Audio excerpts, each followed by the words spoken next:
Hey guys, I've just finished reading One Piece chapter 1096 just now, and it seemed to hint in a way that confirms a theory that I've been having in regards to many, if not most, of the endgame details that are still unknown about the story. And this is about the Opie fruit and its various users throughout the ages and stuff like that. So if you're not caught up to the most recent chapter of One Piece, I would recommend to not watch this video unless you want to get spoiled through what might potentially be some of the most important details of the story up until the end of the story.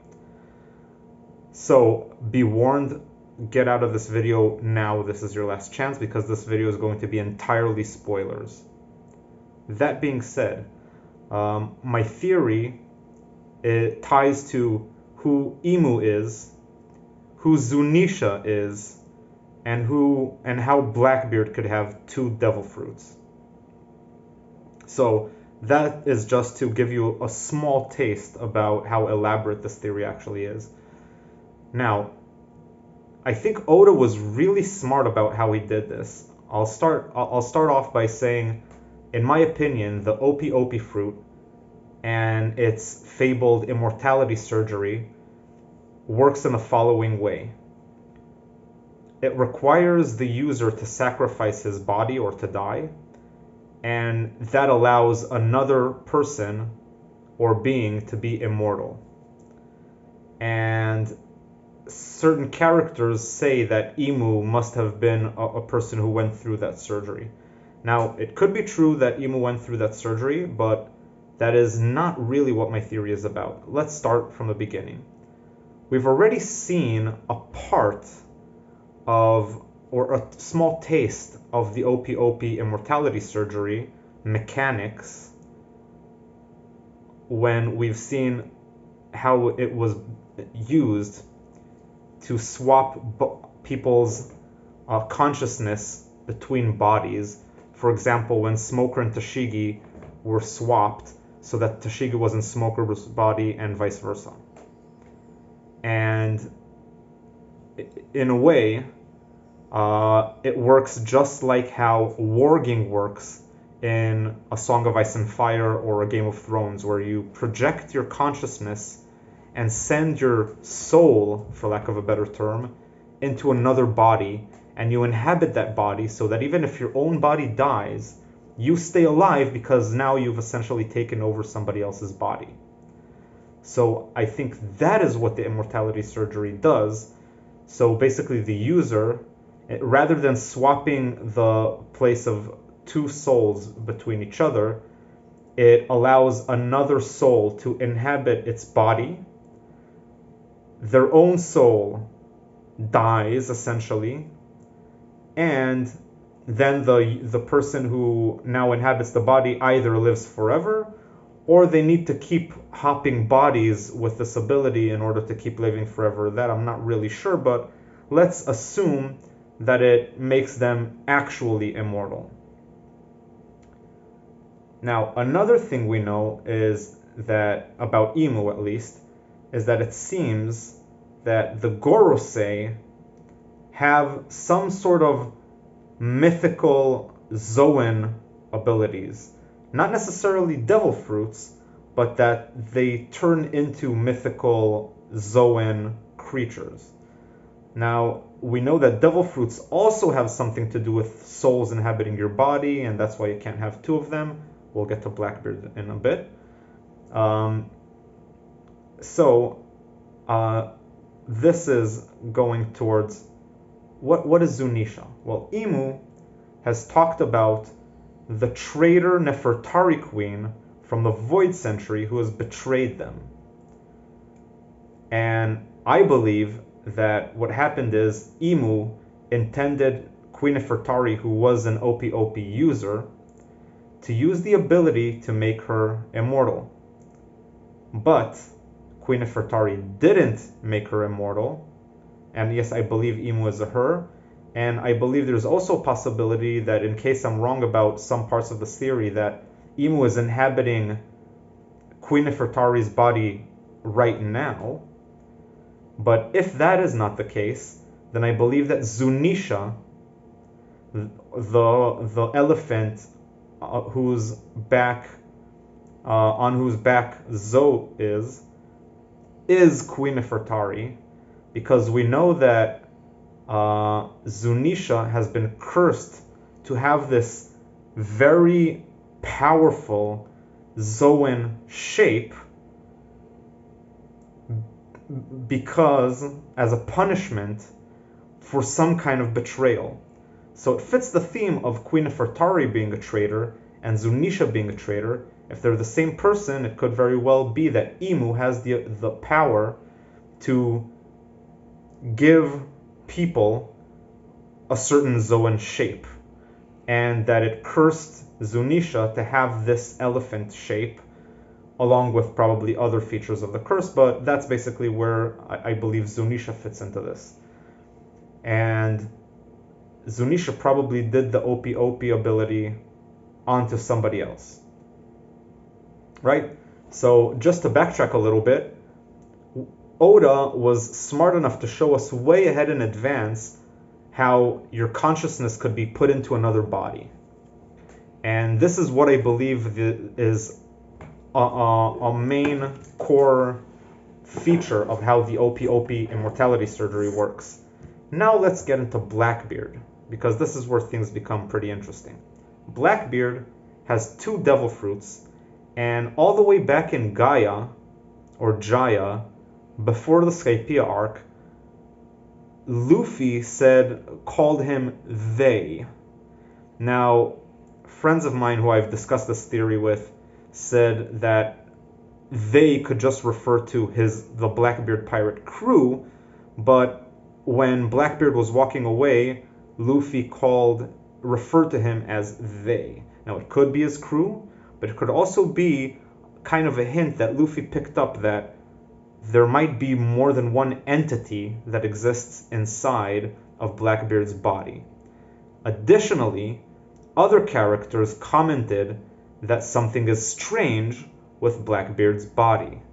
Additionally, we know from Blackbeard and Shanks' and Buggy's flashback that back in the day when Shanks got his scars by fighting young Teach, they commented how strange it was, and that he's strange in general, but also that he never sleeps. Now, if any of you have seen Fight Club, probably the vast majority of you, then you know that the main character, spoilers for Fight Club by the way, in case you haven't seen it, the main character has multiple personality disorder, and during the day, one of his personalities is in charge, and during the night, another of his personalities is in charge. Now, one thing that we got about Blackbeard in this chapter that I said kind of in chapter 1096, that I said hints or at least confirms my theory and doesn't really bust my theory, is that, and it's something that we knew even previously, is that Blackbeard now resides in Hachinosu Island, Beehive Island, or Pirate Island, or however you want to call it. But previously, Rox D. Zebek inhabited that island and was ruling over that island.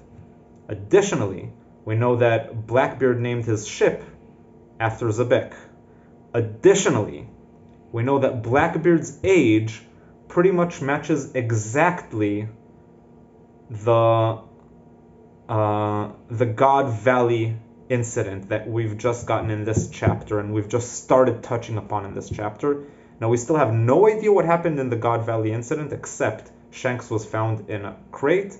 Shanks is a relative, son, or whatever of Figureland Garling, and Garp and Roger protected the celestial dragons, such as Garling, and while fighting against Rox and his crew.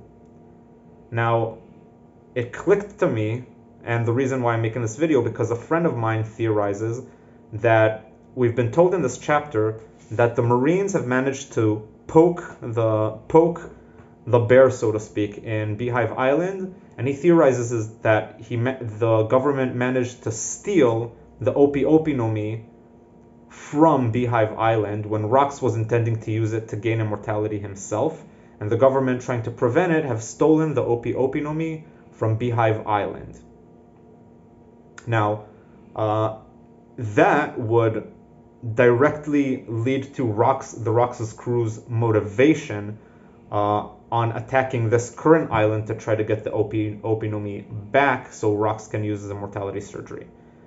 But we know that Rox was defeated during the God Valley incident, and that Teach's age matches the God Valley incident, roughly speaking. So here's where things become interesting. I believe that Rox's consciousness is implanted into Teach, into Blackbeard. Therefore, Blackbeard doesn't just have one soul in his body, he has two souls in his body, in some really strange, maybe interruption of the Opi Opi immortality surgery, or Teach was somehow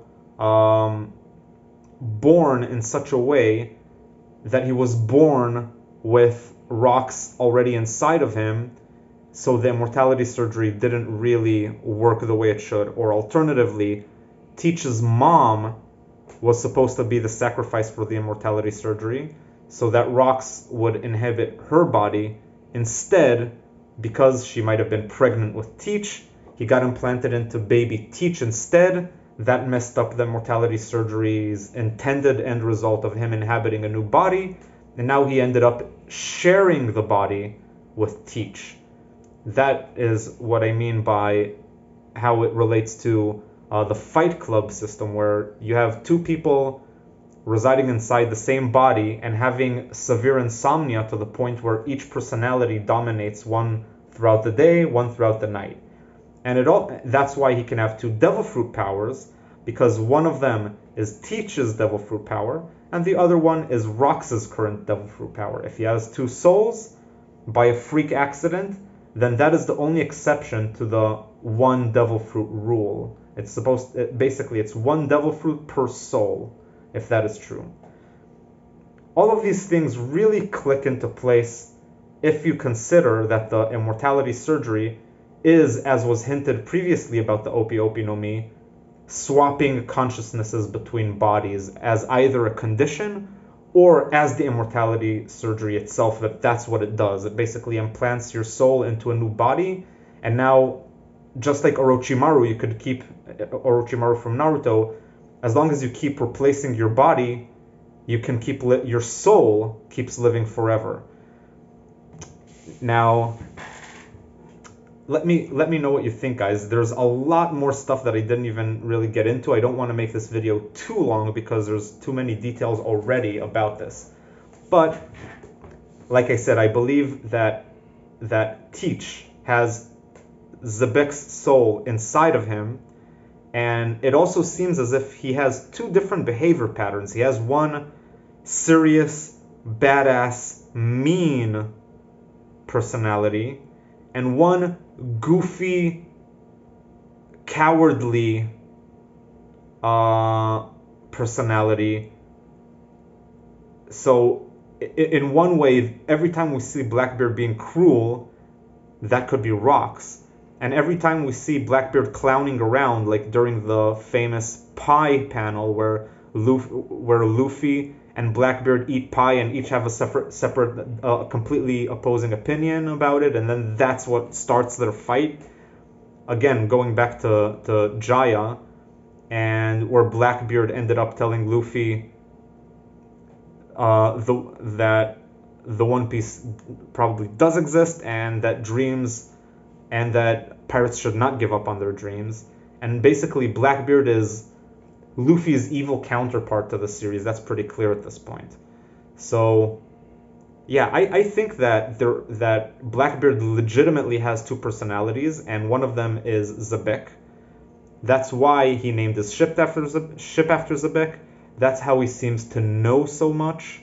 It's pretty clear that whoever convinced Blackbeard to betray the Whitebeard crew and kill one of their members to steal his darkness fruit was Zebek giving him that idea, or maybe even Zebek doing it himself while he was in control of Teach's body. And considering that the two factions that are fighting in God Valley, on the one hand you have the Tenryubito, Garp, and Roger, and on the other side you have the Rox pirates, then Rox, who shares a body with Teach, would clearly have a vendetta against Shanks, who Roger took into his crew after God Valley. So they're both basically the children of God Valley, possibly Buggy too, because we know that Buggy and Shanks were both picked up as children onto Roger's crew. Could very well be that Buggy is going to play a role in God Valley. I'm not going to dismiss that possibility, since we don't really know where Roger picked Buggy up. But at least as far as we know for sure, Shanks has an important part to play in God Valley, and very likely Teach does too. He could be a baby on God Valley right now. So let me know what you guys think. If you have any additional parts of the story that either confirm or debunk parts of this theory, let me know in the comments, because this is a really fascinating idea in my opinion. I would like to know what you guys think about it, if you have any extra thoughts about it, and how to even elaborate this theory even more, because I'm pretty sure there's a lot of stuff that I missed that fits exactly into this picture of how the Opi Opi no Mi works and its various consequences, who Imu is, etc. So I don't recall if I have actually mentioned this or not, but like I said regarding Zunisha, I believe Zunisha might be the Queen Nefertari from the Void Century who betrayed Imu by not performing the surgery on Imu. Alternatively, like I said, it could very well be that Imu is residing inside of Queen Nefertari's body right now, and that Imu is therefore has a female form. A lot of people refer to Imu as him. There has been no confirmation whatsoever, as far as I know, that go to prove that Imu is a him. And the body structure of Imu appears to be feminine, very skinny, very tall. The way they treat Imu is also the way you would treat a female monarch rather than a liege who is far more powerful than you. We see Imu playing with butterflies, which appears to be kind of feminine, a flower garden, that kind of stuff. So it could also be, like I said, that Imu is a entity that has been implanted into Queen Nefertari's body, Queen Nefertari from back in the Void Century. See you next time, guys. Again, let me know what you guys think, because I honestly think that I might be onto something here.